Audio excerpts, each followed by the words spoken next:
வணக்கம். கரூர் பெருந்துயரம். இந்த துயரத்துக்கு பிறகு விஜய் ரொம்பவே மக்கள் மத்தியில் அம்பலப்பட்டார். அம்பலப்பட்டது மட்டுமில்ல, ஓடிப்போனதுக்கு பிறகு இப்படி ஓடிப்போன ஒரு அரசியல்வாதியை தமிழ்நாடுல இந்திய அரசியல்ல நீங்க பார்க்க முடியாது. ஏதாவது காணொளி போடலன்னு கூட நான் கூட திட்டியிருந்தேன். நம்ம திட்டி ஏறத்தாழ ஒரு 6 மணி நேரத்துல அடுத்து ஒரு காணொளியை போட்டாரு. காணொளி போட்ட பிறகு ரொம்பவே அம்பலப்பட்டார். இந்த அளவுக்கு அம்பலப்படுவாரா அப்படின்னு அவர் மட்டும் இல்ல, நம்ம கூட எதிர்பார்க்கல. ஏன்னா அவருடைய உண்மையான முகம் என்ன அப்படின்னு நமக்கெல்லாம் ஒட்டுமொத்த மக்களுக்கும் தெரிஞ்சு போச்சு. இதுல குறிப்பா என்ன அப்படின்னா, அறகுறையா விஜய்க்காக பேசிக்கிட்டு இருந்த ஒரு சில பேர் கூட போங்கப்பா நீங்களும் உங்க அரசியல் அப்படிங்கிற இடத்துக்கு வந்துட்டாங்க. நமக்கு என்ன இதுல இன்னொரு வருத்தம் இருக்கு அப்படின்னா, இவ்வளவு ஒரு பெருந்துயரம் நடந்திருக்கு. அதாவது ஒரு போராட்டம் இல்ல, எதுக்கு இல்ல, ஒரு சாதாரண ஒரு அரிதாரம் பூசின ஒரு நடிகனை பார்க்க வந்துட்டு 41 உயிர்கள் பலியாயிருக்கு. இது குறித்து சினிமா துறையிலிருந்து ஒரு புள்ள வாய் திறக்கல. அப்ப சினிமா யாருக்கான சினிமாவா இருக்கு அப்படிங்கிற கேள்வி இருக்கு. ஒரு தப்பு பண்ற ஒருத்தனுக்கு நீங்க கேள்வி கேட்கல, மறைமுகமா கூட பேசலாம். ஒரே ஒருத்தர் ஸ்ரீமன் மட்டும் வேற ஒரு மாதிரி பேசியிருக்காரு. ஆனா விஜய்க்கு தொடர்பு இல்லாத பல நடிகர்கள், பல இயக்குனர்கள் எவ்வளவு பேர் இருக்காங்க. இது குறித்து ஒரு வருத்தம் கூட தெரிவிக்காதது அப்படிங்கிறது ரொம்பவே சினிமாக்காரங்க யாரு அப்படின்னு நமக்கு இன்னொரு பக்கம் இன்னொரு கேள்விய ஒரு பக்கம் எழுப்பிக்கிட்டு இருக்கு அப்படின்னு வச்சுக்கோங்களேன். இதுக்கு நடுவுல விஜய்க்கு யார் சப்போர்ட் பண்ணுவாங்க அப்படின்னு தெரியும். யாருன்னா அப்படின்னா, எந்த விஜய் அதே நாமக்கல்ல நீங்க பாஜகவோட கூட்டணி இல்லைன்னு சொன்னாரோ, அடுத்த ஏறத்தாழ ஒரு 12 மணி நேரத்துல அவருக்காக பாஜக தரப்புல இருந்து பேச ஆரம்பிச்சிட்டாங்க. என்னன்னு எல்லாருக்குமே தெரியும். அவர் என்ன பண்ணிட்டார் அப்படின்னா, வேற வழி இல்லாம எங்க புகலிடமோ அங்க போய் புகுந்துட்டாரு. 3 நாள் ஏறத்தாழ ஒரு தனிமையில தவம் பண்ணிக்கிட்டு இருந்திருக்காரு. அதுக்கு பிறகுதான் அவருடைய அந்த காணொளி அப்படின்னு வந்துச்சு. இப்ப நீங்க அதுல நீங்க கவனிச்சு பார்த்தீங்கன்னா தெரியும், இவரு ஓடிட்டார். யாரு? நம்ம விஜய். தளபதி அப்படிங்கிற பேரோட இருக்காரு. தளபதி நான் யாருங்க முதல்ல? ஒரு பிரச்சனை நடந்துச்சுன்னா விழுந்து அடிச்சு வாழை தூக்கி போட்டு ஓடுறவனா தளபதி? தளபதினா போர்ல நின்று புறமுதுகு காட்டாம எதிர்த்தாப்புல நெஞ்சில விழுப்புன்னு வாங்குறவன் தாங்க தளபதி. சும்மானாலும் பேர் வச்சுக்கிட்டு தளபதி தளபதினா அது எந்த வகையில பொருத்தமா இருக்கும்? சரி, தளபதி போர்ல ஓடிட்டாரு. சரி, தளபதி தான் ஓடிட்டாருன்னா தளபதிக்கு அடுத்து அந்த சின்ன சின்ன குட்டி குட்டி தளபதிகள் இருக்காருல்ல, ஒரு மிகப்பெரிய போராளி அப்படின்னு சொல்லக்கூடிய ஆதவர்ஜுனா. ஆதவர்ஜுனா எங்க போனாரு? ஆதவர்ஜுனா வந்துட்டுங்க அதுக்கு பிறகு ஒருத்தர் சிரிச்சுக்கிட்டு 2 நாள் கழிச்சு காப்பி குடிச்சிட்டு போங்க சொல்றது இருக்குல்ல, மிகப்பெரிய வன்மம் பிடிச்ச ஒருத்தனால மட்டும்தான் அப்படி பேச முடியும். ஆதவர்ஜுனா எப்படி அப்படின்னா, நரி பாவம்ங்க, குள்ள நரி கூட சொல்லக்கூடாது. சொன்னா குள்ள நரி நம்மளை போட்டு பிராண்டிடும். அதுக்கு மேல ஆதவர்ஜுனா எந்தெந்த கட்சிக்கு போய் அந்தந்த கட்சியே இல்லாத என்ன வேலையும் பார்த்துட்டு ஒரு எம்பிக்காக அலையக்கூடிய அந்த நாக்க தொங்க போட்டுக்கிட்டு இருக்கக்கூடிய ஆதவர்ஜுனா. இப்ப ஆதவர்ஜுனா எங்க போயிருக்காரு அப்படின்னா, வடக்கு நோக்கி போயிருக்காரு. யார? விஜயை காப்பாற்ற போறேன் அப்படின்னு போயிருக்காரு. அந்த ஆதவர்ஜுனா களத்துல நிக்கல. அப்புறம் இன்னொரு தளபதி இருக்காரு பாத்தீங்களா, மண்டவிங்கி ஒருத்தர் இருப்பாரு, வெள்ளை பேண்ட் வெள்ளை சட்டை போட்டுக்கிட்டு ஒருத்தர் அலைவாரு. விஜயுடைய பிரதான சீடர்கள் ஒருத்தர், விஜய் கட்சியில இருக்கக்கூடிய ஆகச்சிறந்த அறிவாளி ஒருத்தர் தெரியும் உங்களுக்கு. யாரு? புஷி ஆனந்த். அவரும் களத்துல நிக்கல. சரி, இவர் தான் களத்துல நிக்கல அப்படின்னா, இன்னொரு தளபதியா திடீர்னு அடையாளம் காட்டப்பட்ட அவர் பாஜகவுல இருந்து அதிமுகவுக்கு வந்து, அதிமுகவுல இவங்க எல்லாம் என்ன கணக்குல இருப்பாங்க போல இருக்கு அப்படின்னா, இந்த வீடு 4 பொண்ணு எடுத்தவன் இந்த மாமியா வீட்டுக்கு போய் அந்த மாமியா வீட்டுக்கு போய் அந்த மாமியா வீட்டுக்கு போவான் பார்த்திருக்கீங்களா? அது மாதிரி ஒரு கட்சினா ஒரு கொள்கையை தாங்கி நிக்கிறவன் தாங்க இருக்க முடியும். நான் இங்க கொஞ்சம் போவேன், இங்க கொஞ்சம் போவேன், இங்க கொஞ்சம் போவேன், இங்க கொஞ்சம் போவேன்ட்டு ஒவ்வொருத்துக்கா போய்கிட்டு இருக்காங்க. அந்த நிர்மல்குமார் களத்துல நிக்கல. சரி, மாவட்ட செயலாளர் எங்கடா அப்படின்னா, அடுத்தடுத்த தளபதி எல்லாம் காணாம போயிட்டாங்க. ஆனா இந்த கூட்டத்துக்கு சம்பந்தம் இல்லாத ஆளுங்கட்சி, மத்த கட்சிகள், தொண்டு நிறுவனங்கள், மனசாட்சி உள்ள மனிதர்கள் வந்துட்டு இங்க நின்றுருக்காங்க. இப்ப பாஜக என்ன இறங்கி அடிக்க ஆரம்பிச்சிட்டாங்கன்னா, சந்துல சிந்து படுற கணக்கு இருக்குல்ல. பாஜக இத்தனை வருஷமா கால் ஊனலாம் நினைக்கிறாங்க, கால் இல்ல விரல் கூட ஊன முடியல. அப்ப பாஜக இந்த சூழல் என்ன பண்றாங்க அப்படின்னா, இதுதான் சாக்குன்னு விஜய் கையில் எடுத்துக்கிட்டு இறங்கி அடிக்கிறாங்க. ஆனா இறங்கி அடிச்சா பாஜக ஒவ்வொரு முறையும் இறங்கி அடிச்சு பாஜக கிளம்பி ஓடுனதான் மிச்சம். இப்ப அதோடைய இன்னொரு வடிவம் தான் இப்ப இறங்கி அடிச்ச உடனே இப்ப ஆளுங்கட்சி தரப்புல இறங்கி அடிக்க ஆரம்பிச்சிட்டாங்க. செந்தில் பாலாஜி கேட்கிறார். செந்தில் பாலாஜி ஒவ்வொன்றையும் வீடியோ போட்டு காட்டி இதுல என்ன நடந்திருக்கு அப்படின்னு சொல்லுங்க. என்கிட்ட கேள்வி கேட்கறதுக்கு பதில் யார் கூட்டம் நடத்தினாங்களோ அவங்க கிட்ட கேள்வி கேட்குங்க. ஏன் அவர் ஓடினாரு? ஏன் அவருடைய தளபதிகள் எல்லாம் கிடையாது? 3 நாள் வரைக்கும் ஏன் அவர் வாய் திறக்கல?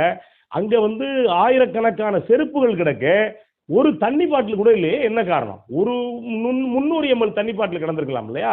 அது கூட இல்லையே, என்ன காரணம்? இப்போ இதுக்கெல்லாம் நீ பதில் கேட்க வேண்டியது, சொல்ல வேண்டியது யார் அப்படின்னா விஜய் தரப்பு, தாவேகா தரப்பு சொல்லணும். அவங்களுக்கு பதில் என்கிட்ட கேட்குறீங்களே அப்படின்னு நீங்க செந்தில் பாலாஜி சொன்ன பிறகு இன்னும் வந்துட்டு விஜய்க்கு ஆதரவா பேசுற குரல் அப்படிங்கிறது கொஞ்சம் கொஞ்சமா குறைஞ்சிருக்கு. இதுலயும் வந்துட்டு இன்னும் உணராத தாவேகா தொண்டர்கள் இருக்காங்க. அவங்க எல்லாம் என்ன அப்படின்னா ஏறத்தாழ மூளையை இன்னும் வந்துட்டு செலவு பண்ணாம அப்படியே வச்சிருக்காங்க. ஏன் திரும்ப திரும்ப சொல்றேன் அப்படின்னா இது வந்து ஒரு பேராபத்து. நீங்க விரும்பினா எந்த கட்சியில வேணாலும் இருக்கலாம், அது ஒன்றும் மாற்றுக்கிறதே கிடையாது. ஆனா ஒரு மனுஷன் தனக்காக வந்திருக்க, யாரோ என்ன வேணாலும் பண்ணியிருக்கட்டுங்க, தனக்காக வந்திருக்கக்கூடிய கூட்டம், இந்த கூட்டத்துல மயங்கி விழுந்தா கூட பரவாயில்ல, இவ்வளவு நடந்திருக்கு, நடந்த பிறகு ஓடி ஒளிஞ்சுக்கிட்டு அது சொல்லக்கூடிய சப்ப காரணம் எனக்கு பாதுகாப்பு இருக்காது அப்படின்னு சொல்லக்கூடிய இப்படி ஒரு சப்ப காரணத்தை சொல்லிட்டு அவர் ஓடி ஓடி ஒளிஞ்சிட்டாரு. அதுக்கு பிறகு வி ஸ்டாண்ட் வித் விஜய் அண்ணா, வி ஸ்டாண்ட் வித் டிவிகே அப்படின்னு பேசுறது. அப்புறம் நம்ம ஏதாவது இது குறித்து போட்டோம் அப்படின்னா ஒரு சமூக அக்கறையோட பின்னாடி கமெண்ட் போடுறது, நீ வாரியா, நீ கசாப்பு கடைக்கு வாரியா, நீ அங்க வாரியா, இங்க வாரியா அப்படின்னு சொல்லிட்டு போடுறது. இப்ப நம்மலாம் இது மாதிரி பல பேரை பார்த்துட்டு தான் வந்திருக்கிறோம். நம்ம வந்து நம்மலாம் ஒரு அரைக்கில இருந்து பேசுற ஆள் கிடையாது. நான்லாம் களத்துல நிக்கிற ஆளு, இன்னைக்கு வரைக்கும் களத்துல நிக்கக்கூடிய ஆளு. யாரு வந்தாலும் நம்ம எல்லாரையும் சமாளிக்கக்கூடிய இடத்துல இருந்து தான் வந்திருக்கோம். இப்படி பேசக்கூடிய இன்னொரு குரூப்பை வளர்த்து வச்சிருக்காங்கன்னு வச்சுக்கங்களேன். இப்போ இதுக்கு நடுவில் இப்போ விஜயோடைய பேர் அப்படிங்கிறது இன்னும் நீங்க சேதாரம் ஆகிக்கிட்டே இருக்கு. மக்கள் மத்தியில் விஜய் அம்பலப்பட்டுக்கிட்டே இருக்காரு. இன்னும் சொல்ல போனா விஜய் என்ன பண்ணியிருக்கணும் அப்படின்னு எல்லாருமே சொல்றாங்க அப்படின்னா, விக்கிரவாண்டியில ஒரு மாநாடு நடந்துச்சு. அதுல என்ன சொல்றாங்கன்னா 440 பேர் மயக்கம் படைச்சு கிடந்தாங்க. அந்த 440 பேர் குறித்து விஜய் வாய் திறக்கல. எல்லாம் கவனிச்சு பாருங்க. அந்த களத்தை உள்வாங்கி யார் ஒருத்தர் பேசினானோ அவன் தான் தலைவர். பேசல. அதுக்கு முன்னாடி அங்க வேலை பார்த்த ஒரு மாவட்ட செயலாளர் சரவணன் நினைக்கிறேன், அவரு இதய பிரச்சனையில இறந்து போயிட்டாரு. அவருக்கு ஒரு அஞ்சலி செலுத்தல. அந்த கொடிக்கம்பத்தை பார்க்க வந்த மின்கம்பத்தை பார்க்க அந்த லைட்டை பார்க்க வந்துட்டு ட்ரெயின்ல இருந்து குதிச்சு 2 பேர் இறந்துட்டான். அவருக்கு விஜய் அஞ்சலி செலுத்தல. அப்புறம் ஒரு 4 பேர் இறந்துட்டாங்க, அவங்களுக்கு அஞ்சலி செலுத்தல. நேரடியாக அந்த கூட்டத்தை முடிச்சுட்டு போனாரு. அதே மாதிரி மதுரையில் நடந்தது பெரும்பாலான பேருக்கு தெரியும். பெரும்பாலான பேர் 200 பேருக்கு மேல மயக்கப்பட்டாங்க அப்படிங்கிறாங்க. அவங்களுக்கு எந்தவித வார்த்தையும் விஜய் சொல்லல. நாமக்கல்லையும் மயக்கம் அடைஞ்சு விழுந்திருக்காங்க, அது குறித்தும் அவங்களுக்கு எந்தவித அக்கறையும் இல்லை. இப்ப நம்ம என்ன யோசிக்க வேண்டியிருக்கு அப்படின்னா, நீங்க ரோட் ஷோ அப்படிங்கிறது ஏன் நடத்துறீங்க அப்படிங்கிற ஒரு கேள்வி இருக்கு. எந்த இடத்துல எவ்வளவு இல்லைங்க, ஒரு பெரிய ஆத்து தண்ணியே வந்து ஒரு சின்ன ஏரியில் நிரம்ப முடியுமா? இப்போ இவ்வளவு கேள்வி இருக்கு. அப்போ நீங்க ஒரு அமைப்பு நடத்துனீங்க அப்படின்னா அந்த மாவட்டத்தில் உள்ளவங்க மட்டும் இல்ல, ஈரோட்டில இருந்து வந்திருக்கான், நாமக்கல்ல இருந்து வந்திருக்கான், திருச்சியில இருந்து வந்திருக்கான், பக்கத்துல இருக்கக்கூடிய இந்த பக்கம் திண்டுக்கல்ல இருந்து வந்திருக்கான், சேலத்துல இருந்து வந்திருக்கான், இவ்வளவு இடத்துல இருந்து வந்திருக்காங்க. இது ஏதோ அந்த ஊர்ல உள்ள மக்கள் மட்டும் கிடையாது. இதே நீங்க ஒரு பொதுவெளியில ஊருக்கு ஒதுக்குப்புறமா ஒரு கூட்டத்தை போட்டு அவங்களுக்கு வேண்டிய முதலுதவிக்கான எல்லாத்தையும் நீங்க செஞ்சிருந்தீங்க. அவங்களுக்கு தண்ணி கொடுக்கறது, அவங்களுக்கு தேவையான பொருட்கள் கொடுக்கறது அப்படின்னு செஞ்சிருந்தா இந்த மாதிரியான எந்த நிகழ்வும் நடந்திருக்காது. சரி, எதுக்கு அப்படி ஒரு கூட்டத்தை நடத்தாம இங்க நடத்திருக்காங்க அப்படின்னா, நெருக்கடியை காட்டி எனக்கு இவ்வளவு கூட்டம் இருக்கு பாருங்க அப்படின்னு மக்கள் மத்தியில நம்ப வச்சு அதுக்கடுத்து நான் தான் சிஎம் அப்படின்னு உறுதிப்படுத்துறதுக்கான ஏற்பாட்டில் தான் இவ்வளவு வேலையும் பார்த்துருக்காங்க அப்படின்னு வச்சுக்கங்களேன். இனி வரும் காலங்களில் இந்த மாதிரி ரோட் ஷோ அப்படிங்கிறது தவிர்க்கப்பட்டு நீ என்ன கூட்டம் நடத்தினாலும் அந்த கூட்டத்தை ஏதாவது ஒரு மைதானத்தில் நடத்து, இல்லை உனக்கு கூட்டம் அதிகமாக வரும்னா நீயே ஒரு ஒதுக்குப்புறத்தில் இடத்த பிடிச்சி நடத்து அப்படின்னு இனி சொல்றது அப்படிங்கிறது தான் இனி இதுக்கு சரியான ஒரு விஷயமா இருக்கு. அப்பதான் இந்த மாதிரியான அசம்பாவிதங்கள் அப்படிங்கிறது தவிர்க்கப்படும். ஒரு வளர்ந்த சமூகத்துல இதெல்லாம் வந்து ரொம்ப ரொம்ப மோசமான விஷயம்னு வச்சுக்கோங்களேன்.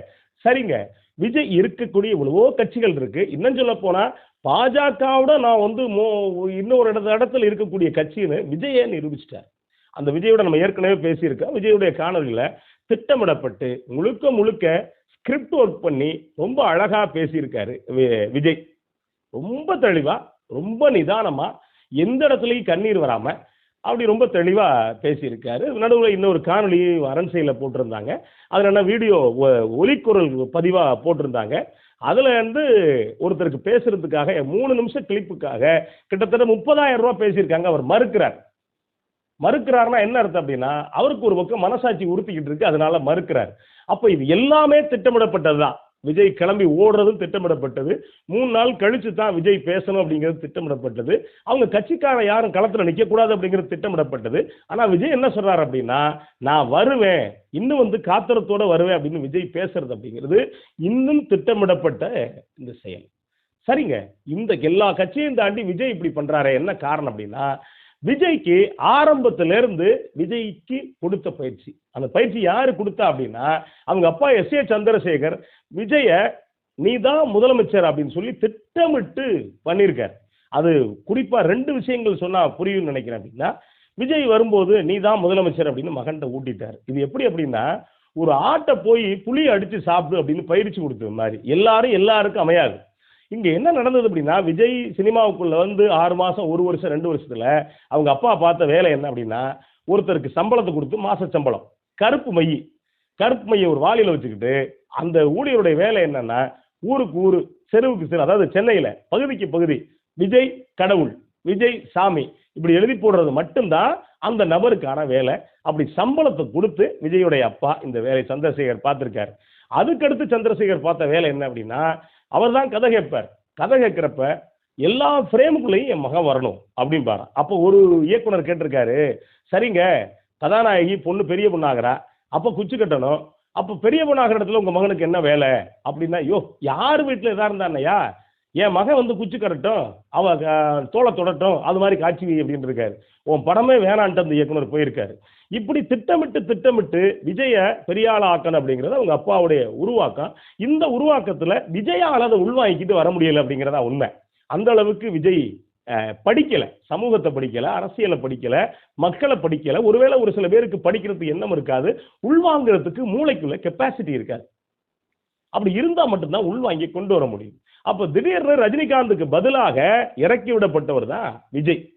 இந்த இறக்கி விடப்பட்டதுல கூட்டத்தை பார்த்த உடனே, ஏன்னா இவரு தனியா நடிச்சுட்டு கூட்டத்தை பார்த்த உடனே இருப்பு கொள்ளாம கண்ட மாதிரி பேச ஆரம்பிச்சிட்டாரு. இறங்கி பார்த்துருவோன்ட்டாரு. அப்புறம் சிஎம் அங்கிள்னு பேசினாரு. அவருக்கு என்னென்ன முடியுமோ அதெல்லாம் பேசினாரு. திடீர்னு நகைச்சுவையெல்லாம் பேச ஆரம்பிச்சாரு நாமக்கல்ல. இப்ப இப்படிப்பட்ட விஜய் அவங்க அப்பா திட்டமிடப்பட்டு இறக்கி விட்டுருக்காரு. சரி, விஜய் தான் திட்டமிட்டு இறக்கி விட முடியல.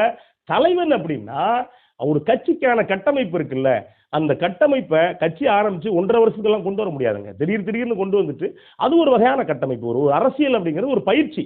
அந்த பயிற்சியை உடனே எடுத்துக்க முடியாது. காலங்காலமா மேல ஒரு தலைமை இருந்து, அந்த தலைமை கூட இருந்து பக்கத்துல வந்து அந்த இடத்துக்கு அதுல இருக்கக்கூடிய கூடுதல் என்ன, குறைவு என்ன எல்லாத்தையும் சரி பண்ணி வந்தா மட்டும்தான் அது ஒரு முறையான கட்டமைப்பா இருக்கும். ஆனா விஜய் கட்சியை பொறுத்த வரைக்கும் திடீர்னு வந்ததுனால வந்திருக்கக்கூடிய மாவட்ட செயலாளர்களுக்கு ஒன்றும் புரியல, கூட இருக்க ஆட்களுக்கும் புரியல. இன்னொன்னு, நிர்மல்குமாரோ இல்ல ஆதவர்ஜுனாவோ இல்ல இன்னும் பல பேரோ விஜய் கிட்ட இருந்து பாடம் கத்துட்டு வந்தவங்க இல்ல. இவங்க எல்லாம் பெரும்பாலும் ஆதவர்ஜுனா, நிர்மல்குமார்லாம் RSS முகாமில் இருந்து வந்தவங்க. ஆதவர்ஜுனாவுக்கு இன்னமும் கேஸ் இருக்கு. அப்ப இவ்வளவு இருக்கக்கூடியவங்க இவர் கூட வந்தா என்னவா இருக்கும் அப்படிங்கிறது இது மக்களுக்கு புரிஞ்சுக்கக்கூடிய தேவை. ஆனா இன்னொன்னையும் மக்களுக்கு ஒன்று உள்வாங்க வேண்டியிருக்கு, மக்களுக்கு சொல்ல வேண்டியிருக்கு.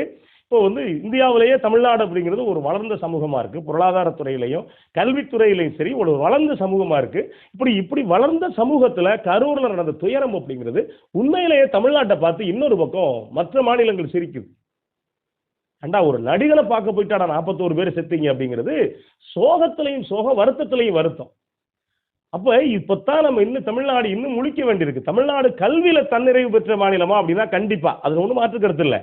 ஆனா இன்னொன்னு என்ன யோசிக்க வேண்டியிருக்கு அப்படின்னா, கேரளாவில் பாரதிய ஜனதாவில் ஒரு MP மட்டும் ஜெயிச்சப்ப அங்க மாநில முதல்வர் பினராயி விஜயன் கேட்கிறாங்க, இப்படி ஒரு மாநிலத்துல காங்கிரஸுக்கும் கம்யூனிஸ்டுக்கும் செல்வாக்கு இருக்கக்கூடிய இந்த மாநிலத்துல ஒரு பாஜக MP வந்திருக்காரு, நீங்க என்ன நினைக்கிறீங்க அப்படின்னு கேட்கிறப்ப கொஞ்சம் கூட யோசிக்காம பினராயி விஜயன் சொன்னாரு, அந்த பகுதியில மக்களுக்கு கல்வி இன்னும் கூடுதலா கொடுக்கணும் அப்படின்னு நாங்க உணர்ந்தோம் அப்படின்னாரு.